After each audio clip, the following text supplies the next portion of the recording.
લેશિયામાં બદલાવાથી જીવની શુદ્ધતામાં વૃદ્ધિની વધઘટ થાય. શુદ્ધતા શબ્દનો પ્રયોગ અલગ અલગ અર્થની અંદર જીનાગમની અંદર કરવામાં આવ્યો છે. દાખલા તરીકે લેશિયાની અંદર જેને કહેવાય કે શુદ્ધતા શબ્દ માટે શબ્દ પ્રયોગ કરવામાં આવશે વિશુદ્ધિ. તો કે છે કે કસાઈની મંદતાને પણ વિશુદ્ધિ કહીશું. તો લેશિયાના બદલાવની અંદર કસાઈની મંદતા તો કે છે કે તેની કોમન વિશુદ્ધિ, જે કસાઈના સંશ્લેષમાં જે હાનિ થઈ તો તેને પણ આપણે જેને કહેવાય વિશુદ્ધિ શબ્દનો પ્રયોગ કરીશું. પણ એ વિશુદ્ધિ અલગ હોય છે. અને જે હમણાં વાત કરી કે ભાઈ જે કસાઈ તૂટે, કસાઈનો અભાવ થાય અને જે વિશુદ્ધિ થાય તે વિશુદ્ધિ અલગ હોય છે. તે મોક્ષ માર્ગ સાથે રિલેટેડ છે. આ મોક્ષ માર્ગ સાથે રિલેટેડ નથી. મોક્ષ માર્ગમાં કસાઈની મતલબ કે લેશિયાની પણ વિશુદ્ધિ હોય એની ના નથી, પણ મોક્ષ માર્ગનો સંબંધ કસાઈના અભાવ સાથે. સવાલ ફરીથી કે સંભળાતું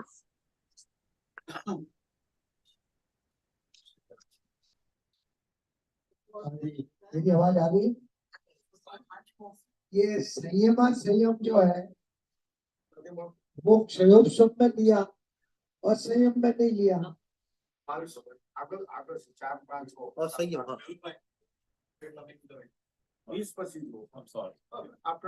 तो उसकी व्याख्या थोड़ी ज्यादा, ऐसा क्यों, क्या फर्क आया? पंचमा गुणस्थान भी तो प्रश्न फरीથી रिपीट करशो तो फिर तो अलग क्यों लिया? हाँ, थोड़ा प्रश्न आपका गहरा है तो जवाब भी गहरा आएगा.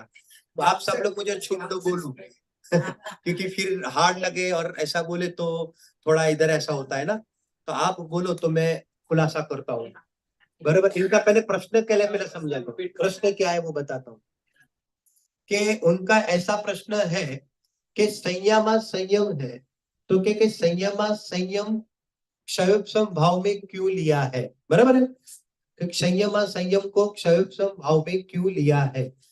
तो बात ऐसी है कि इसका विशेष रूप से और प्रश्न क्लियर करते हैं कि एक संयम जैसे आप क्षयोत्सव भाव के जो 18 भेद है उसके अंदर आचार्य देव ने एक क्षयोत्सव चारित्र को भी बताया और एक संयम को भी बताया. बराबर. तो दो चीज आती है.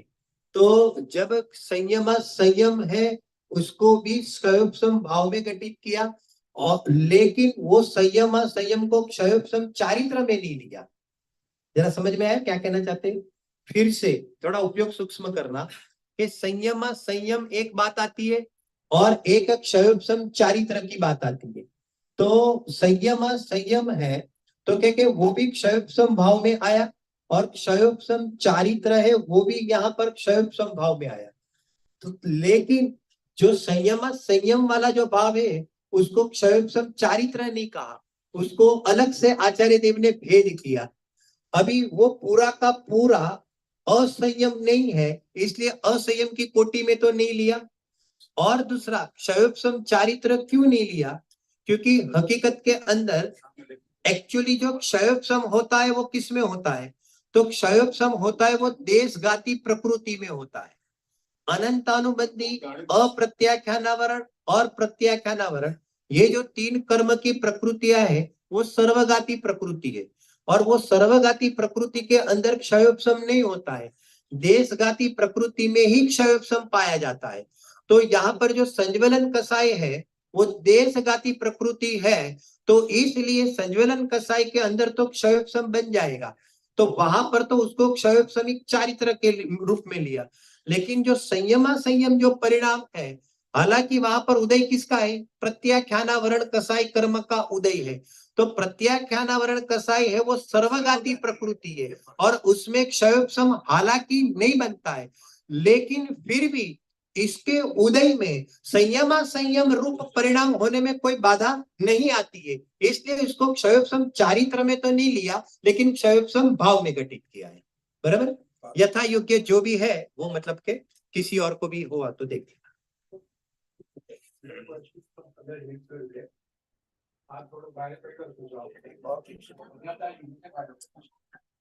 एक और प्रश्न है. करिए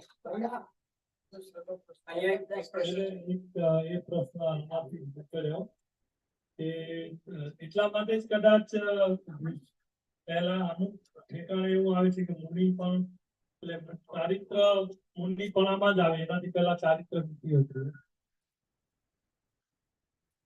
જ્યારે સકલ ચારિત્રની વાત આવે તો સકલ એમનો પ્રશ્ન એ છે કે મુનિપણું હોય ત્યારે જ ચારિત્ર આવે. તમારો પ્રશ્ન એ જ છે ને, મુનિપણું હોય ત્યારે જ ચારિત્ર આવે. હા, તો એ જે ચારિત્રની વાત છે તે સકલ ચારિત્રની વાત છે, સકલ સંયમની અપેક્ષાએ વાત છે. એનું કારણ એ છે કે 3 કસાઈ ચોકડીના અભાવ પૂર્વક જે વિતરાગતા પ્રગટ થઈ તે જ વાસ્તવિક અહીંયા આગળ ચારિત્ર છે. તો કે છે કે તે સંયમ અથવા તો સકલ ચારિત્ર છે તે જે દશા જોવામાં આવે છે તે મુનિપણાની અંદર જેને કહેવાય કે જોવામાં આવે છે. આ એક વાત. પણ અંશે ચારિત્ર જે છે તો કે છે કે તે 5મા ગુણસ્થાનની અંદર પણ જેને કહેવાય કે જોવામાં આવે છે. તેને આપણે અહીંયા આગળ સંયમના રૂપમાં એને આપણે અહીંયા આગળ જોઈ રહ્યા છે. અને 4થા ગુણસ્થાનની અંદર જો કે અહીંયા આગળ ત્યાં આગળ કોઈ એવું ચારિત્ર પ્રગટ નથી થયું કે જેના કારણે તેને જેને કહેવાય કે અણુવ્રતિ કે મહાવ્રતિ નામ મળે, દેશ સંયમ કે અહીંયા સકલ સંયમ નામ પડે. પરંતુ અનંતાનુબંધી કસાઈનો એટલો જેટલો અભાવ થયો છે તો એટલું અહીંયા આગળ તેને સ્વરૂપાચરણ ચારિત્રના રૂપમાં આપણે એને સમજી શકીએ છીએ. કારણ કે એટલો કણિકા પણ નીકળી છે ને, કેટલો અભાવ થયો છે તો તેટલી વિતરાગતા, તેટલી શાંતિ તે 4થા ગુણસ્થાન વાળા જીવને પણ જોવામાં આવે છે. બરાબર? એવી રીતે. પણ ચારિત્ર કેમ નથી? જો એમ પ્રશ્ન પૂછવામાં આવે તો ત્યાં વિશેષ ચારિત્રનો અભાવ છે. વિશેષ ચારિત્ર મુનિ અવસ્થા થતા જ જોવામાં આવશે. બીજા કોઈના પ્રશ્ન? હા.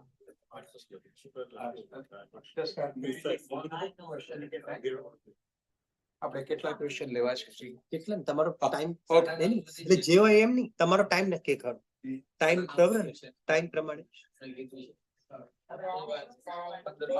We have 15 minutes. We can take some more questions generally. હા. હા.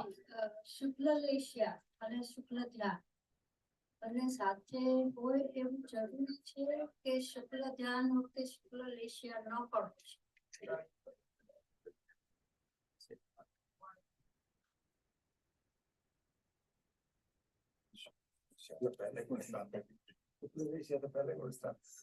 એક તો શુક્લ લેશ્યાની ચર્ચા આવે અને એક શુક્લ ધ્યાનની ચર્ચા આવે. હમણાં જ આપણે જયારે લેશ્યાનું પ્રકરણ જોયું તો પહેલા ગુણસ્થાનની અંદર પણ શુક્લ લેશ્યા બતાવે, પરંતુ શુક્લ ધ્યાન ક્યાં બતાવ્યું કે 8મા ગુણસ્થાનમાં બતાવ્યું. પહેલો પાયો પૃથકત્વ વિતર્ક વિચાર. તો કે છે કે તે શુક્લ ધ્યાન જે છે તે 8મા ગુણસ્થાનમાં હોય અને 8મા ગુણસ્થાનમાં નિયમથી શુક્લ લેશ્યા. ફરીથી 8મા ગુણસ્થાનમાં નિયમથી શુક્લ લેશ્યા જ છે અને 8મા ગુણસ્થાનમાં શુક્લ લેશ્યાનો પહેલો પાયો પણ જોવામાં આવે. પણ જ્યાં જ્યાં શુક્લ લેશ્યા હોય ત્યાં શુક્લ ધ્યાન હોય તો કે છે કે એવી રીતે વ્યાપ્તિ નથી, કારણ કે એના નીચેના ગુણસ્થાનોમાં પણ તે જોવામાં આવી શકે છે. શુક્લ ધ્યાન વખતે શુક્લ લેશ્યા ન હોય શુક્લ ધ્યાન વખતે તો નિયમથી શુક્લ લેશ્યા હશે, પણ શુક્લ લેશ્યા હોય ત્યારે શુક્લ ધ્યાન હોય જ એવો નિયમ નથી.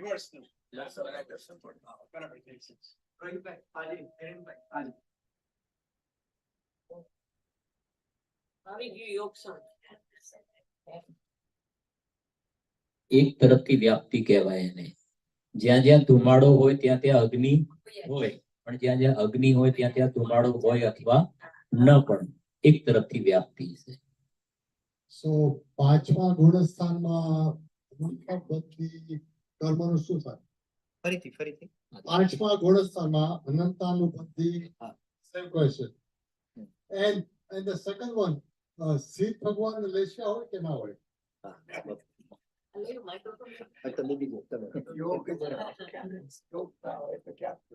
અનંતાનુબંધી જે છે તો 4થા ગુણસ્થાન જયારે પ્રગટ થાય છે એ વખતે જ કાં તો એનું વિસંયોજન થઈ જાય છે અથવા તો અપ્રસુપ્શન થઈ જાય છે. એટલે 5મા તો ઘણી આગળ નીકળી ગયા, એટલે પ્રશ્ન 5માં તો અપ્રત્યાખ્યાનનું પણ સોલ્યુશન આવી ગયું છે. એટલે અનંતાનુબંધી તો 4થામાં જ એનું રિઝલ્ટ આવી જાય છે. અને સિદ્ધ ભગવાનને કોઈ લેશ્યાનો પ્રસંગ રહેતો નથી. 13મા ગુણસ્થાનમાં પણ ઇવન જે લેશ્યા અને ધ્યાન કહ્યું છે પણ ઉપચારથી જ કહ્યું છે ખરેખર. બરાબર છે, કેમ કે ત્યાં ધ્યાનનું ફળ ત્યાં જોવામાં આવે છે, એટલા માટે ધ્યાનનું ફળ નિર્જરા છે. ધ્યાનના ફળમાં નિર્જરા છે એટલે ત્યાં ઉપચારથી લેશિયા અને ઉપચારથી ધ્યાન કહેવામાં આવે છે. Disintegration. વિસંયોજનનો અર્થ છે કે તે જે અનંતાનુબંધીના જે પરમાણુ જે છે તે સંક્રમિત થઈને બાકીની અપ્રત્યાખ્યાનાવરણાદી કસાયની અંદર જેને કહેવાય કે ટ્રાન્સફર થઈ જાય તો તેને અહીંયા આગળ વિસંયોજન શબ્દના પ્રયોગથી આપણે એને સમજીએ છીએ. બરાબર. ઇંગ્લિશમાં disintegration કહી શકાય. એટલે એનાથી પરમાણુ અને કાલે આપણે ઓપ્સમિક સંયુક્તની વાત આવશે ને ત્યારે થોડીક આપણે એને બોર્ડ ઉપર જોઈશું એટલે વધારે ક્લિયર થઈ જશે. એક જ પૂછવાનું કે જે બીજા ગુણસ્થાનમાં આવે છે ત્યારે એ વિસંયોજન થાય છે કે જ્યારે પડે છે ચોથા ગુણસ્થાનમાં છે ત્યારે એ જે મિથ્યાત્વ ઉદય આવવાનો જ છે હવે તો એ સેકન્ડ ગુણસ્થાનમાં એને એમ કહેવાય છે કે વિસંયોજન થઈ ના બીજા ગુણસ્થાનમાં તો ઉપરથી ઉદય આવ્યો. અનંતાનુબંધીમાંથી 4 કસાઈમાંથી કોઈ પણ એક કસાઈનો ઉદય આવ્યો તો ઉદયમાં બીજું ગુણસ્થાન આવે છે. મતલબ કે ત્યાં વિસંયોજનની વાત નથી. હા, ચોથામાંથી જ્યારે નીચે ઉતરે તો ચોથામાં જ જ્યારે ઔપસમિક સંયુક્તનો કાળ બાકી હોય તો તે વખતે આ અનંતાનુબંધીની 4 કસાઈમાંથી કોઈ એકનો ઉદય આવી જાય તો તેને બીજું ગુણસ્થાન આવી જશે. હા, તે વખતે સંયુક્ત હતો ને ઔપસમિક સંયુક્તનો કાળ એનો જેને કહેવાય કે ચાલુ હતો અને તેને એને પૂરો થતા પહેલા અહીંયા આગળ જેને કહેવાય કે તે એનો કાળ પૂરો થતા પહેલા જો આ 4 માંથી કોઈનો ઉદય આવી જાય અનંતાનુબંધી ક્રોધમાન માયાલોકમાંથી તો તેને અહીંયા આગળ બીજું ગુણસ્થાન આવી જાય. એ જે વિસંયોજન થઈ ગયા હતા એ પાછા આવે કે નહીં ત્યાં તો ઉદય જ છે ને. હા હા, બરોબર છે. એવી હવે જો વિસંયોજનની વાત એવી છે કે કેટલાક આચાર્યોના મત પ્રમાણે ચોથા ગુણસ્થાન વાળા વિસંયોજના કરે પણ છે અને વિસંયોજના નથી પણ કરતા. ઉપરના ગુણસ્થાનોમાં વિસંયોજના થાય છે તો વિસંયોજના નથી કરતા તો શું કરે છે તો કે તેને સદઅવસ્થારૂપ ઉપસમ કહેવાય અથવા તો હમણાં ભાઈએ કીધું એમ અપ્રશસ્ત ઉપસમ કહેવામાં આવે છે. જેમ છે તેમ ત્યાં આગળ સત્તામાં પડી રહેલા છે એટલે ત્યાં આગળ તેનું કશું નથી. बराबर ने जो उदय આવી જાય તો તેનું બીજું ગુણસ્થાન આવી જાય એવી રીતે. अच्छा शांति भाई अभी मेरे 3 प्रश्न हैं मैं पहले सुना देता हूँ आपको जो जब जवाब देना है। एक मिनट शांति भाई अभ्यासु जी है सिखाते भी है तो थोड़ा उसका क्वेश्चन थोड़ा डीप रहेगा. Don't worry. Okay go ahead. हाँ जी, पहला तो लेशिया में कषाय से अनुरंजित योग की प्रवृत्ति, तो आपने सारा डिस्कशन किया, योग का नाम ही नहीं लिया. एक बार डेफिनेशन के बाद में पूरा कषाय ही समझाया, तो उसमें कैसे समझना. तो ये एक प्रश्न था. दूसरा प्रश्न, देव और नारकी को भी औपशम्यक संयुक्त होता है तो फिर बाद में उनका वमन भी होता है कि जैसे हम लोगों को होता है. हाँ बिल्कुल. अच्छा हाँ, तो वो भी वापस दूसरे गुणस्थान में वमन करके जाते हैं फिर पहला में गिरते हैं. हाँ, देव और नारकी में भी चौथा गुणस्थान औपसमिक संयुक्त होने के बाद उसका वमन हो सकता है और शास्त्रों के अंदर उसकी संख्या भी आई हुई है कि जैसे दूसरे और तीसरे गुणस्थान वाले असंख्यात देवगति के भी जीव पड़े हुए हैं और नरक के नारकिया भी पड़े हुए हैं. तो दूसरे और तीसरे गुणस्थान वाले असंख्यात नारकी और देव बताए तो वो सारे के सारे चौथे में से ही आए हुए, गिरने में गिरकर ही आए हुए उन लोगों की भी संख्या आई हुई है, इसलिए उसमें कोई दिक्कत नहीं. और एक बस लास्ट सिंपल शब्द का अर्थ, कषाय का आपने अर्थ समझाया था, आत्मा को कसे. अभी कसे शब्द हमारी भाषा में तो है नहीं, तो उसका भाव कुछ भाव दुख देता है. वो कसे वाला हमारा गुजराती वाला है, हम गुजराती वाले को कसता है हिंदी भाषी वाले को दुख देता है थोड़ा है ना. तो मतलब के वो जो मतलब के पीड़ा पहुंचाता है, कष्ट पहुंचाता है, बराबर के नहीं, तो उसको ही हम दुख देता है, कसता है, ये सब बराबर है. इस प्रकार का शब्द कषाय को दुख से पर्यायवाची समझ चल सकता है, इसमें कोई ऐसा ही है, उसमें कोई वो नहीं है. કશાય કષ્ટ દેતા है वही बराबर. वो मेरा फर्स्ट शॉपिंग करने के समय हाँ, भाव और को हाँ, और वो पहला नंबर का प्रश्न क्या था जरा. योग हाँ. लेशिया और कषाय का फर्क है, वो योग के अनुसार है. हाँ, बात वो समझाना. आप एक करूं? हाँ हाँ, दो परिभाषा इसलिए ही लिखाई थी कि एक परिभाषा ऐसी आई थी जो कसाई ने अनुरंजित योग प्रवृत्ति ने लेशिया कही और एक दूसरी परिभाषा बताई थी जो आत्मा को कर्म से लिप्त करता है उसको लेशिया कहते हैं. धवलाकार का तो यही कहना है कि अपना लेशिया के अंदर योग प्रदान है। सुनना बराबर ध्यान से, धवलाकार का ये कहना है कि लेशिया के अंदर योग प्रदान है। इसलिए उन्होंने ये परिभाषा दूसरे नंबर की वीरसेन स्वामी ने बनाई है कि जो आत्मा को कर्म से लिप्त करता है। क्योंकि वीरसेन स्वामी का ये कहना है कि अगर 13वें गुण स्थान तक आचार्य देव लेशिया बताते हैं तो वहां पर 13वें गुण स्थान के अंदर भी एक साता वेदनी का वहां पर भी बंध पाया जाता है। इसलिए वहां पर कहते हैं कि वो आत्मा के प्रदेशों का कंपन है, तो यहाँ पर कहते हैं कि प्रकृति प्रदेश बंध का तो वहां पर भी सद्भाव पाया जाता है, तो इसलिए वहां पर उसकी मुख्यता है। और वो जो पहले वाली जो परिभाषा बताई, जो कसाई को अनुरंजित योग प्रवृत्ति, तो वहां पर 10वें गुण स्थान तक की जो लेशिया की बात है वो उसकी प्रधानता से आचार्य देव ने वो परिभाषा वहां पर बताई है। अब बात ऐसी है कि आपकी जो बात है कि इसके अंदर आप कसाई से ही क्यों बताते हो, क्योंकि कसाई से जीव परिचित होता है। योग आत्मा के प्रदेश में होता है। अभी आत्मा के प्रदेश में मन, वचन और काय के निमित्त से वो आत्मा के प्रदेशों में कंपन होता है, लेकिन उसके माध्यम से जीव नहीं समझ पाता है। इसलिए स्वयं आचार्य देव ने भी जब लेशिया का प्रकरण बताया तो मतलब कि वो कसाई की ओर से लेशिया का प्रकरण बताया कि उसके अंदर जो तारतम्यता वगैरह देखी जाती है तो उसको लेशिया के भेद के अंतर्गत गिनाया, लेकिन उसके अंदर आपकी मन, वचन, काय की योग की प्रवृत्ति, उसके निमित्त से जो योग की प्रवृत्ति है वो उसके अंतर गर्भित है ही। इस प्रकार से हमें समझना चाहिए। आचार्य देव ने क्योंकि परिभाषा में दोनों चीज ली है तो हमें इस प्रकार से मिश्र भाव रूप से ही हमें समझना चाहिए।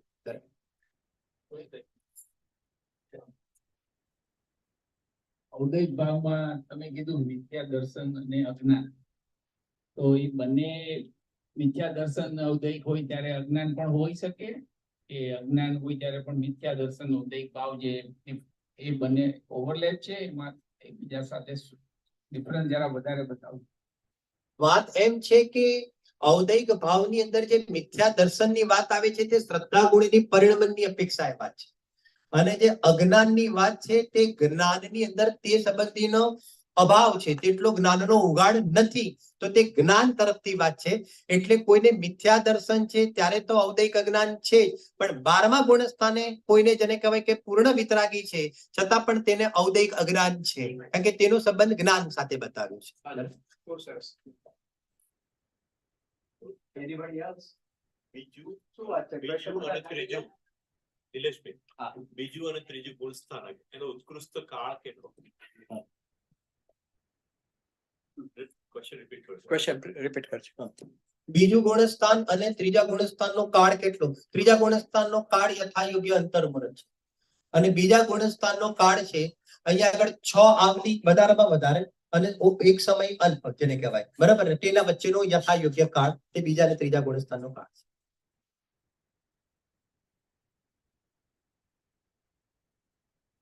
આ તમારું સેશન છે, we'll go by your questions.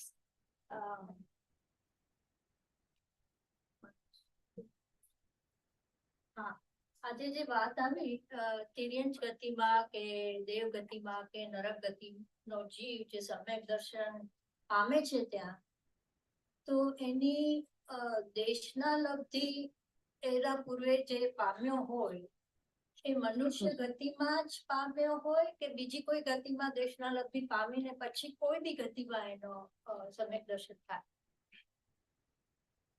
પ્રશ્ન થોડો રિપીટ કરજો એટલે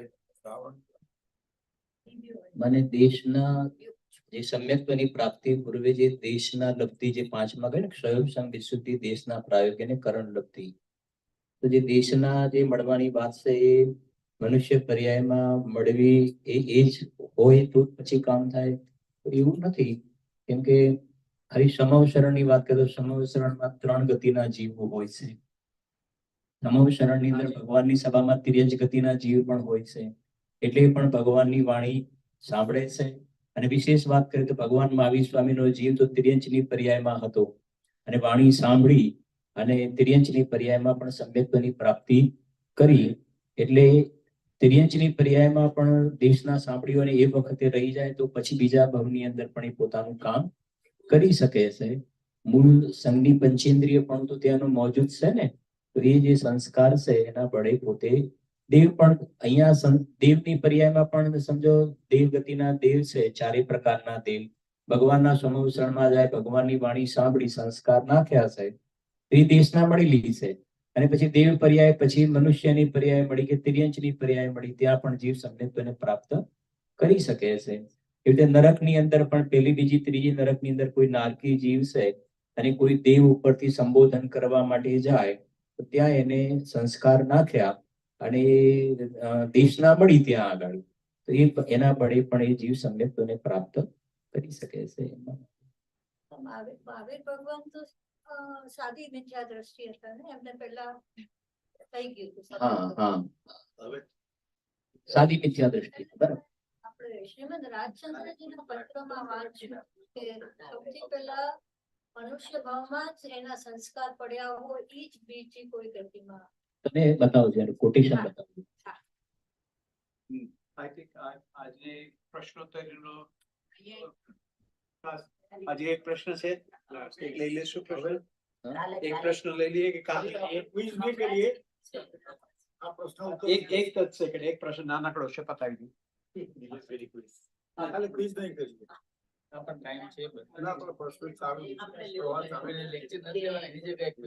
એક મિનિટ બાબા.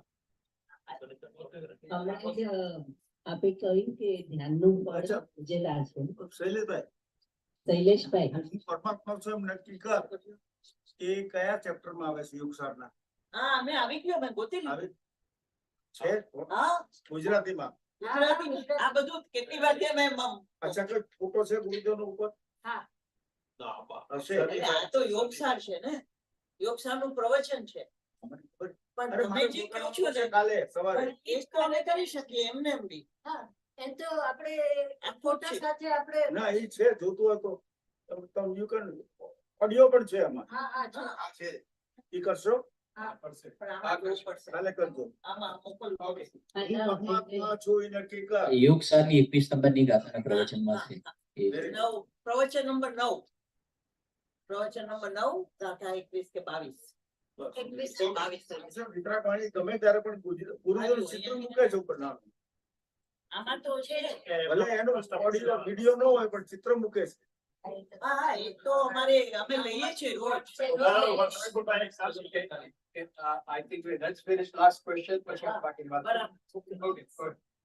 ધ્યાનનું ફળ નિર્જરા છે, એમ આપણે જણાવ્યું. પછી આપણા 4 પ્રકારના ધ્યાન છે, એટલે મને એવું લાગતું હતું કે એ આપણું છેલ્લું સાધન છે, એટલે ધ્યાનનું ફળ મોક્ષ કે નિર્જરા. એના પર જરાક ખુલાસો. અને નિર્જરા પૂર્વક જ મોક્ષ થાય છે, એટલે ધ્યાનનું ફળ નિર્જરા કહો તોય વાંધો નથી, ધ્યાનનું ફળ મોક્ષ કહો તોય વાંધો નથી. એ કર્મોની નિર્જરા થાય છે અને પછી કર્મો ખાલી થઈ જાય છે, એટલે મોક્ષની પ્રાપ્તિ થાય છે. હા? હા?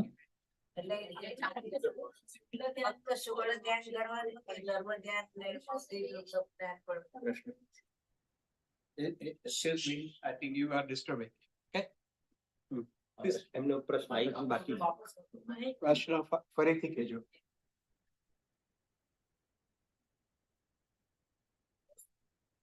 એટલે 4 પ્રકારના ધ્યાન છે, તો એમાં જે છેલ્લું શુક્લ ધ્યાન છે ત્યાં આપણે મોક્ષ ફળ કહીએ, અને આ પેલા બધામાં નિર્જરા કહીએ કે બધામાં જ આપણે લઈ શકીએ એની. મતલબ 13મા ગુણસ્થાન સુધી સંવર અને નિર્જરા છે, 14મા ગુણસ્થાનમાં ખાલી નિર્જરા છે. 13મા ગુણસ્થાને જે કર્મોનો જે આશ્રવ થતો હતો ને, મિથ્યાત્વ, અવિરતિ, પ્રમાદ, કષાય અને યોગ સંબંધી જે આશ્રવ થતો હતો, આશ્રવ નિરોધો સંવર, તો 13મા ગુણસ્થાન સુધી સંવર અને નિર્જરા બંને ચાલુ છે. 14મા ગુણસ્થાનમાં સંવરનો પ્રશ્ન રહ્યો નહીં, અને ખાલી બાકીનો જે સ્ટોક છે કર્મનો વધેલા, નવા આવવાના બંધ થઈ ગયા, બાકી જે સ્ટોક પડ્યો છે એની નિર્જરા થઈ જાય છે, એટલે જીવનો મોક્ષ થઈ જાય છે. એટલે સિદ્ધ ભગવાનને સંવરે નહીં, નિર્જરાય નહીં.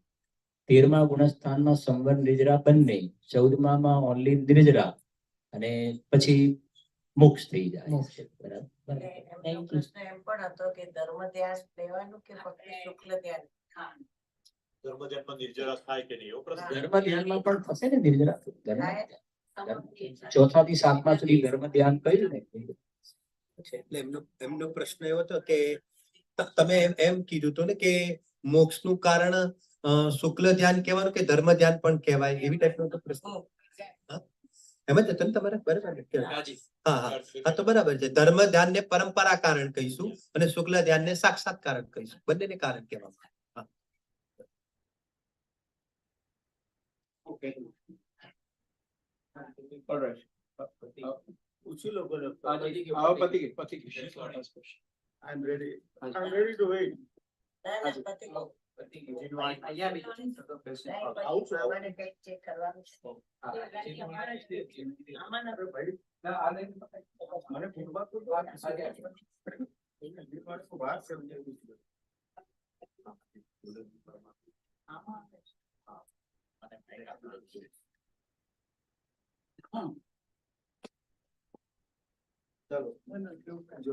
ચલો ચાલશે.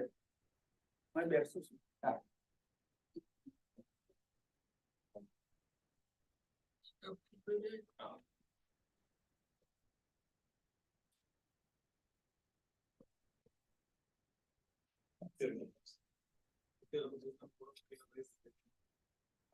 સાંભળો, સાંભળો. કઈ લો તો પછી બોલું. નહીં, અમે તમારું જ કામ કરીએ છીએ ના, ના, એ please તમારું take it. હોતું હોય. Okay good thank you Sushilaben. Hmm. Thank you very much. મને કંઈક કહેવું છે આ સંસ્થા વિશે અને what we started in a humble way. It was a solo work. ને અમેરિકાની અંદર એમ લાગતું હતું ગુરુદેવનું નામ ક્યાંય દેખાતું સંભળાતું નહોતું. જૈનામાં ઘણા કન્વેન્શનમાં ગયો.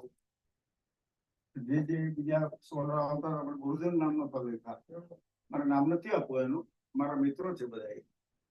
પણ એ કઈ થયું ને પછી એમ થયું કે તારા ગુરુદેવ આટલું ઉપદેશ આપ્યો, આટલું પેલું થયું, અહીંયા કઈ જ નહીં. આ ત્યાર પછી બધું ઉપાડ્યું મેં અને એની અંદર લોસ એન્જલસ, સાન ફ્રાન્સિસ્કો, સિદ્ધાચલમ 2 વખત ભારતથી આવ્યા હતા અને બોલાવ્યા હતા મેં. શું ભારતની બીજાની સાથે પરિવાર ને બધા લઈ આવ્યા હતા એમાં જમાઈઓ બધા અને એટલે ભારત સાથે આમ પર્સનલી માટે સારું બનતું. એ મને ઘણી વાર એક જ રાશિ છે એમ.